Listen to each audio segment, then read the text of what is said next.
today, Panamera 4.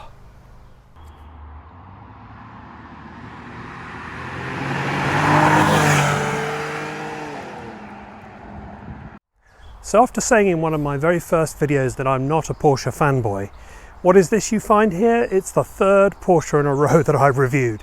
Well, some people have all the luck, right? And you just have to take what comes. And here we are, a Porsche Panamera 4. We'll have a look at that together. I'll take you through the outside, the inside, and we'll go for a drive. And I think you'll really enjoy this film. And thank you very much to everybody who's subscribed. For those of you that are watching me for the very first time, have a look at all my other videos.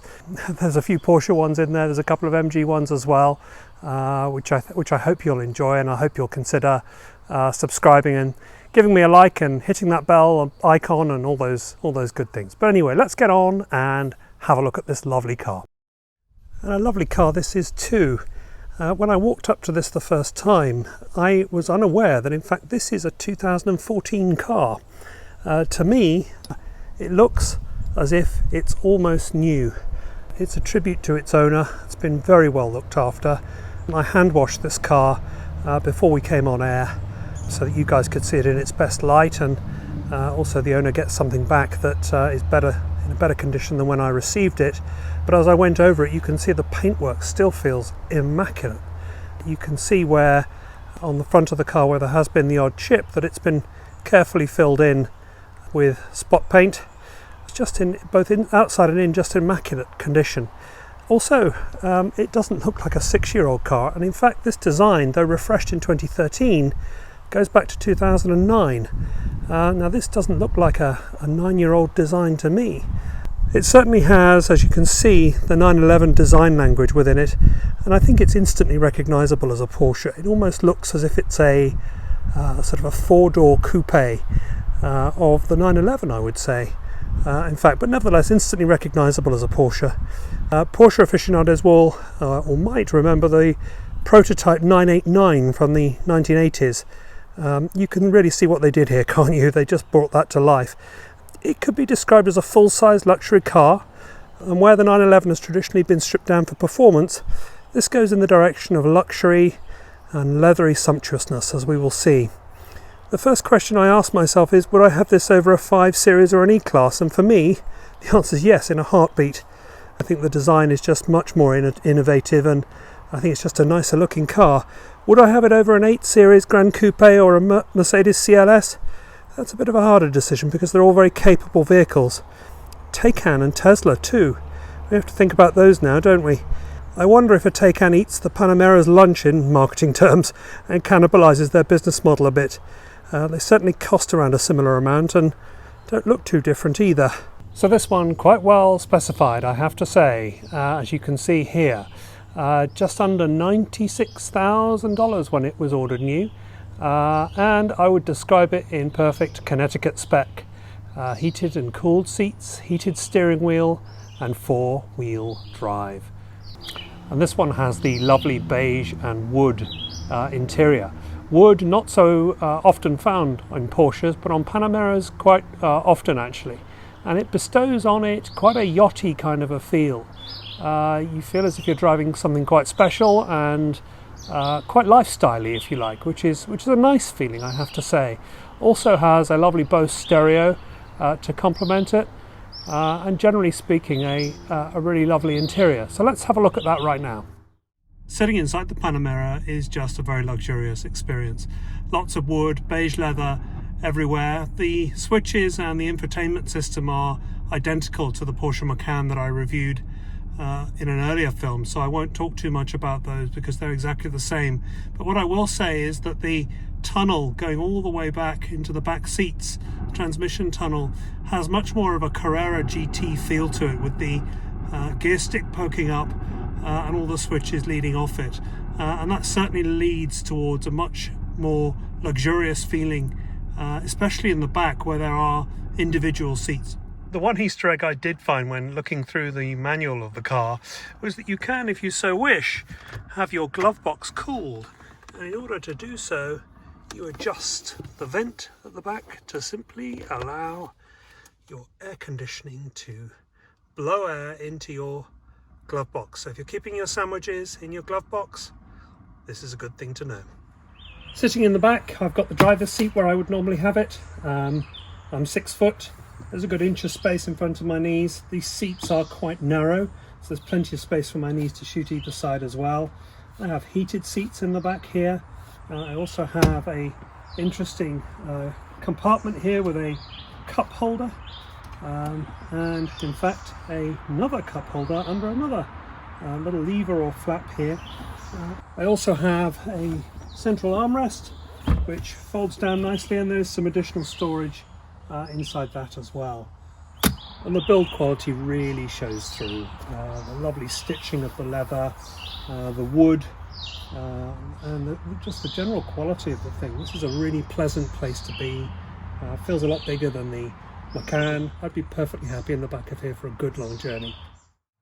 And again, with the Panamera you get the beautiful looking Porsche key, which actually looks like the car itself. And as you walk up to it, no keyless entry on this particular car, but we step in and there is some ceremony to it. You can see the clock is resetting itself, which I think is absolutely wonderful. And the key itself, actually, given there is no keyless entry, slots in. So you literally drive the car into the ignition, the steering wheel lowers itself into position, and the car leaps into life. Sounding like this from the outside.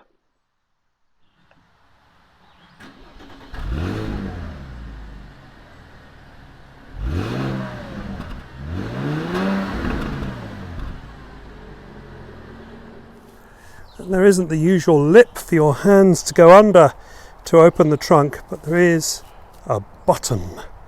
Who doesn't love a good button? Push it, you say.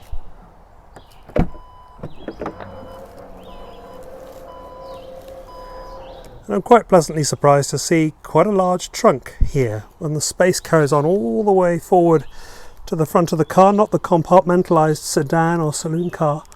And I reckon 4 people could quite easily get their luggage in here, and you could go on a lovely tour in this car. So let's go for a spin. Let's see what this sharply designed, well-built land yacht feels like out on the road.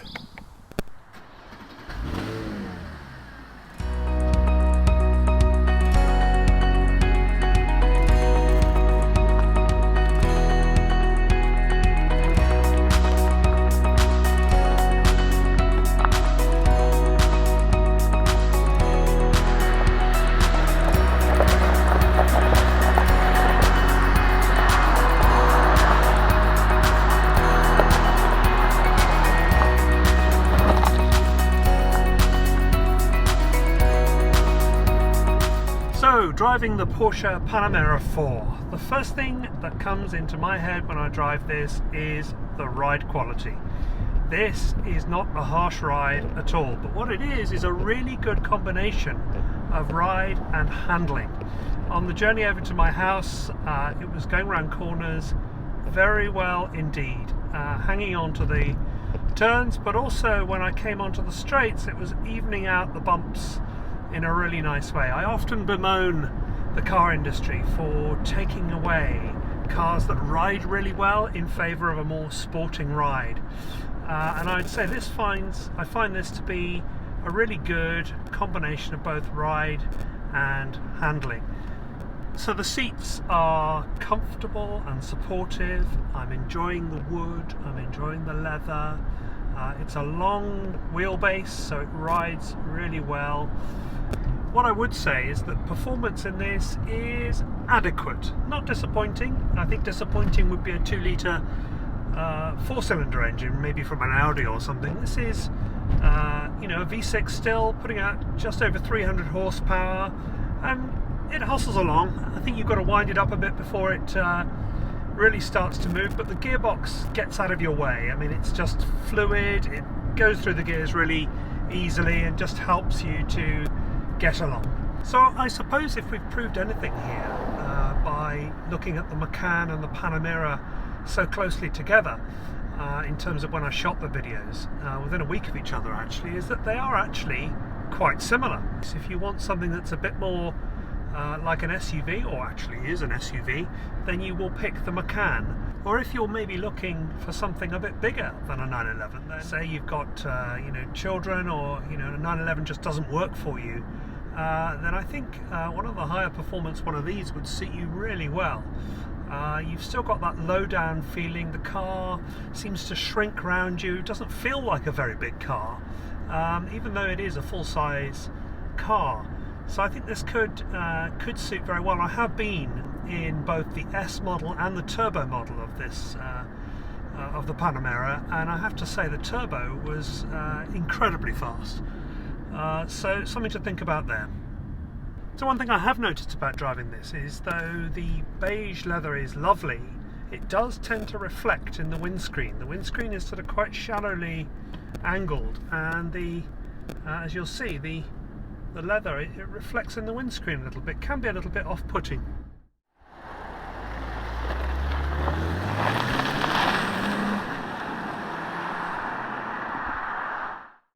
So in conclusion, I would say that this is a land yacht, and I really like it. I think it's sporting enough, it rides well, the build quality is superb, it's comfortable, and the performance is adequate. And of course you can always upgrade that if you want to go a bit faster or get there a bit quicker.